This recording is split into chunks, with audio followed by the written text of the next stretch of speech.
Dulu dia harus bertahan hidup dengan berjualan telur. Tapi sekarang dia memiliki supermarket yang terkenal di Indonesia. Siapa pria nyentrik ini? Kita sambut Bob Sadino.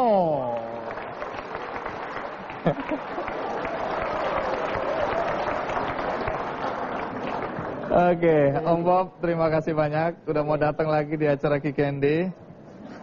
Om Bob, pertanyaan pertama.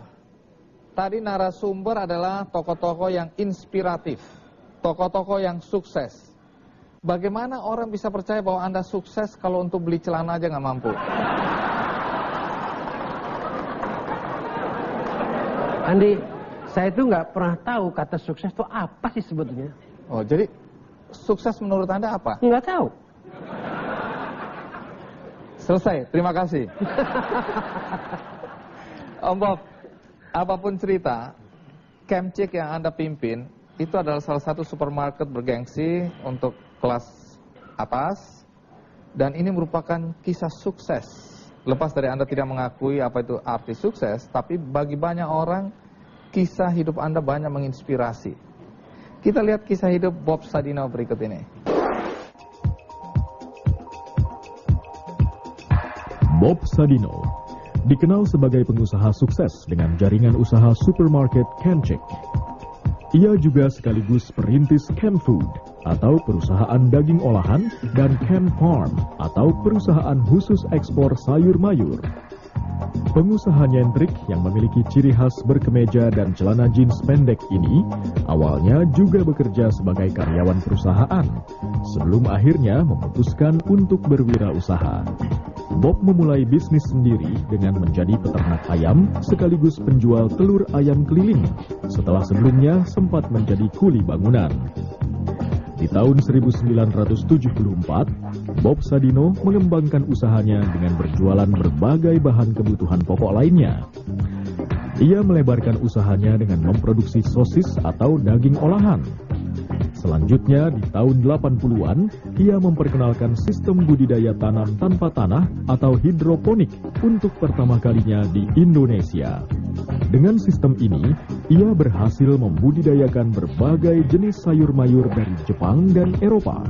Meski kini ia sudah tidak terlibat langsung dari bisnis yang dirintisnya sejak tahun 70-an ini, Bob masih kerap berkunjung ke tempat usahanya itu, menyapa para pelanggannya, dan menjaga hubungan baik dengan mereka.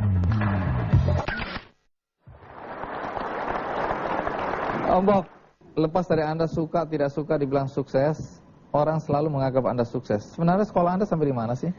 Ya, ada 3 bulan saya masuk fakultas hukum gitu ya, udah gitu ya udah bubar gitu. Jadi berarti saya sama sekali nggak sekolah, SMA aja gitu. Kapan persisnya Anda mulai tergerak untuk merintis usaha, apakah disebut agrobisnis atau supermarket yang menjual sayur-sayuran yang sehat?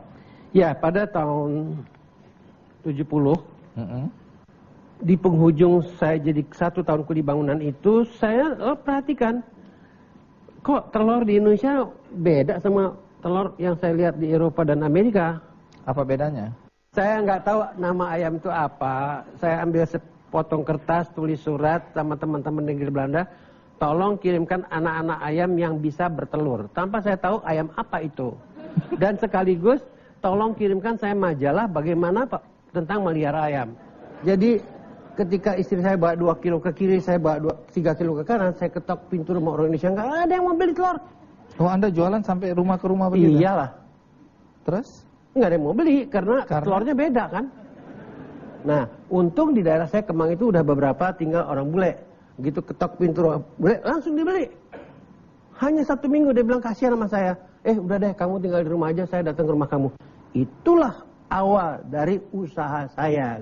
Iya, jadi kalau ada orang ingin berbisnis, ya lepas dari tadi Anda bilang Anda sekolah juga nggak selesai. Kemudian tidak terlalu banyak teori. Biarkan itu mengalir, bergulir, yang penting lakukan, kerjakan, berani. Nah, tapi kalau kembali lagi ada orang bertanya, Pak Bob, sebaiknya apa langkah-langkah yang harus saya lakukan supaya saya bisa mencapai prestasi maksimal dalam dunia bisnis? Pertama, hilangkan rasa takut untuk memulai apapun. Takut nggak ada duit, takut nggak ada modal, takut gagal, takut risiko, buang semuanya. Kedua, jangan mengharap. Karena di belakang harapan, setiap harapan ada kekecewaan. Jadi kalau Anda mengharap banyak, Anda akan kecewa besar. Kalau Anda mengharap setengah-setengah, Anda juga nggak terlampau amat kecewa. Tapi kalau Anda nggak mau kecewa, jangan berharap. Jadi jangan berharap, Anda tidak kecewa. Ngapain berharap gitu? Tadi prakondisinya kan, sekarang sandaran-sandarannya. Sandaran pertama harus punya kemauan. Ya semua orang juga punya kemauan. Nggak cukup jadinya kan. Kemauan itu harus dilengkapi dengan tekad yang bulat. Dan dia harus berani mengambil peluang. Nah, apa lagi? Harus tahan banting dan tidak boleh cengeng. Mau usaha, wah nggak ada duit. Dikasih duit, usaha apa ya? Dikasih tunjuk usahanya, wah gimana pemasarannya? Ah, kalau orang kayak gitu mati aja dah udah.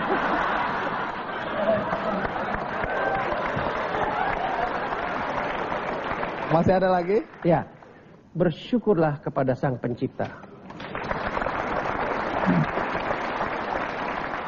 Lepas dari Anda bilang biarkan hidup mengalir, tapi ternyata juga ada term-term ya yang harus kita lalui dalam kehidupan ini. Dan Anda adalah satu contoh yang bisa kita tiru. Bob Sadino. Luar biasa.